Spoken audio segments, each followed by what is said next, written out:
I can't even wrap my head around this. Like, how something so big, what did you want to take and what did you want to do with this to bring this story to the fans and people who aren't necessarily fans? Yeah, you know, so when I was a little kid, right around the time that we were just talking about, elementary school, I saw Superman 1, and it affected me and changed my life in a way that I never forgot.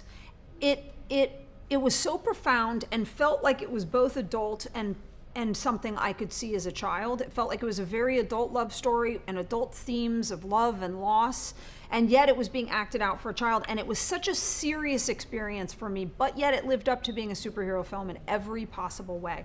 I never forgot it. When I decided to become a filmmaker, and I was making very, like, filming myself with my friends in New York, short films and films, I remember thinking to myself, and people would say, oh great, you could be like Woody Allen, or you could do these things, and I said, yes, I would love to, but also I wanna,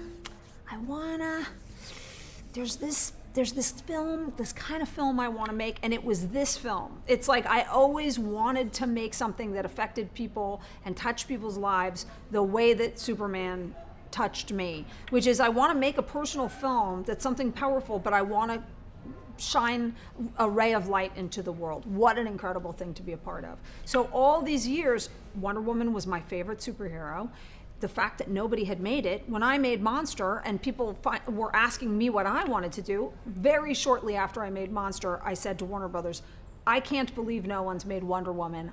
I would like to do that. And so it was a long journey and many different chapters and many different meetings and many conversations, but I always wanted to make it, and it's almost, you know, as true to my character and my ambition as anything.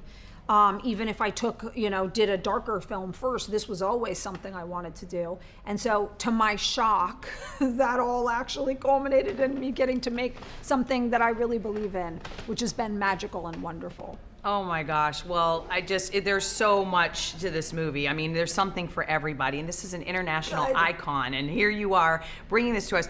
What were some of the most challenging scenes? I mean, the fight scenes and all these huge special effects. What was that like? There was both ends. So two of the most challenging scenes were the beach battle, where it was literally like a military operation with hundreds and hundreds of people and long meetings and boards and graphs and charts, and okay, when it has to go out our plan, intense organization, and every day at 2:00 p.m. we have to do that shot, and blah. Unbelievably complicated. And then I'm trying to direct drama as well in the middle of it, of, you know, Wonder Woman and Steve Trevor meeting for the first time and their whole thing. So there was that. There was No Man's Land, which is freezing cold, muddy, impossible to control the terrain, and I need to send Wonder Woman out into it in a Wonder Woman costume and boots, running through it. It was epically unbelievable, and nobody could believe we were doing it. Everybody was like, why? Just shoot it on the stage. I was like, no, it has to be in the real thing. It's going to change it, and it did. But then also some of the complicated dramatic moments and romantic moments between Gal and Chris were also not a small deal to us. So they were just as difficult and just as intense and exhaustive, because we really, really cared about them being great. And so it wasn't great, we got that in the can, that stuff's been said. We were saying, how do we make the greatest version of this scene in the world? So it was all day, multiple days sometimes, intensely trying to make that drama or comedy or romance hit just as we want.